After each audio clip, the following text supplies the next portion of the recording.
Oke, baik. Jadi kalau kita berbicara mengenai Nabi, kita nggak usah terlalu harus masuk ke perspektif Kristen, harus masuk ke Islam, nggak perlu. Kita jadikan Ulangan 18 ini aja sebagai sandaran. Apa Nabi itu menurut Ulangan 18, nomor 18? Itu aja yang kita bahas. Nabi yang dimaksud di sini, Tuhan akan menaruh firman di mulutnya.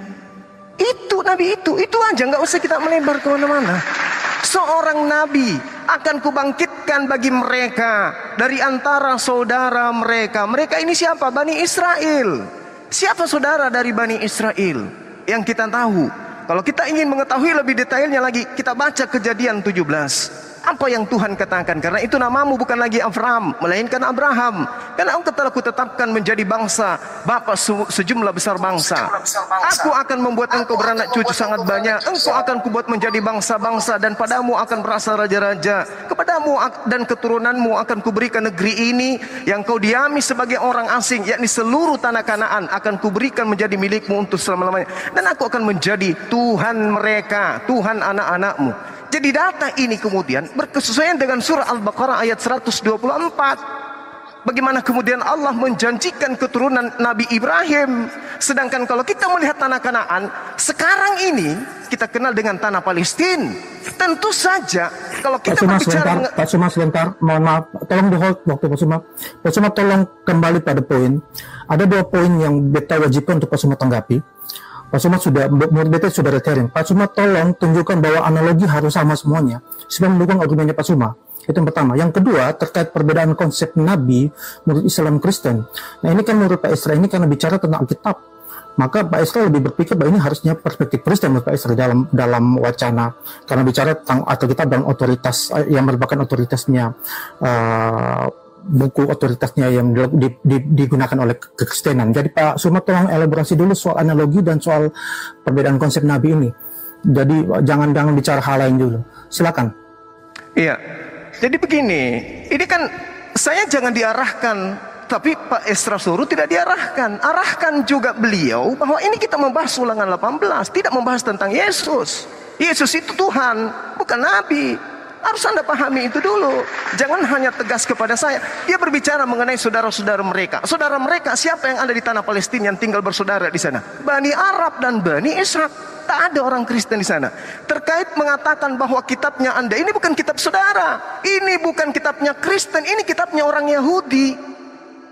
Saya ulang lagi, ini bukan kitabnya Kristen, ini kitabnya orang Yahudi. Itu dicamkan dan ditelan kalau pahit. Jadi saya katakan kepada saudara, jangan masuk ke perspektif Islam, jangan masuk ke perspektif Kristen, karena ini kitabnya Yahudi. Kata kitab Yahudi, seorang nabi akan aku bangkitkan sama seperti mereka di antara saudara mereka, seperti engkau.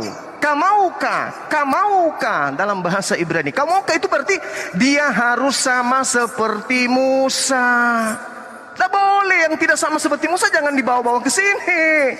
Jangan karena Yesus tidak sama seperti Musa, lalu kemudian Nabi Muhammad SAW sama seperti Musa, Anda kemudian menolak kesamaan-kesamaan. Kan perintahnya jelas. Saudara-saudara mereka, ahahem, kamauka sama seperti engkau wahai Nabi Musa, wenatati diberai, dan akan menempatkan diriku, akan menempatkan perkataanku, kata-kataku di mana? Bafi, di mulutnya.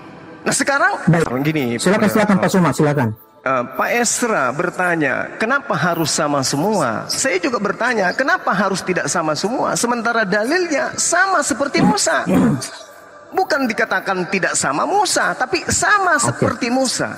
Kenapa justru yang tidak samanya yang dikedepankan? Waktu lanjut, itu Pak Suma sedang berargumen. Waktu silakan lanjut, silakan.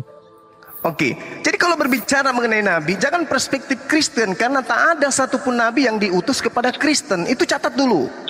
Ya, kalau berbicara Nabi di Islam, kata Nabi ini adalah orang yang menerima wahyu. Tapi ini kan kita tidak membicara tentang Al-Quran, kita berbicara tentang kitabnya orang Yahudi. Maka harus berbicara perspektif Yahudi. Bilangan 12 nomor 6, firman Tuhan, dengarkan firmanku ini, jika di antara kamu ada seorang Nabi, maka aku Tuhan menyatakan diriku kepadanya dalam penglihatan, aku berbicara dengan dia dalam mimpi.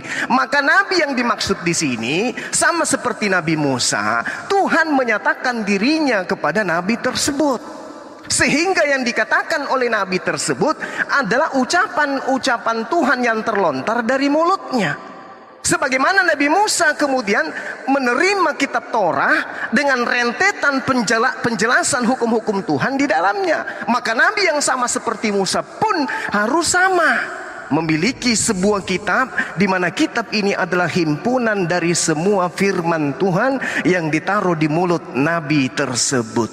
Ini poin. Kalau sudah tidak sama seperti Nabi Musa, jangan dipaksakan. Harus sama seperti Musa. Nabi ini harus sama seperti Nabi Musa. Sekali lagi, maka kalau ada nabi yang tidak sama seperti Musa, Tuhan juga mengatakan, tetapi seorang nabi yang terlalu berani untuk mengucapkan demi namaku perkataan yang tidak kuperintahkan untuk dikatakan olehnya, atau yang berkata demi nama Tuhan lain, nabi itu harus dibunuh.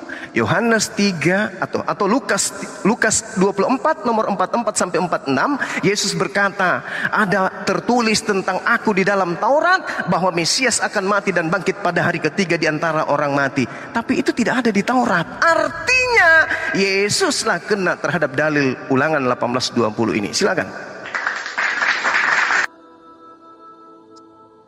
Baik, terima kasih Pak Suma. Pak Esra, ada dua argumen Pak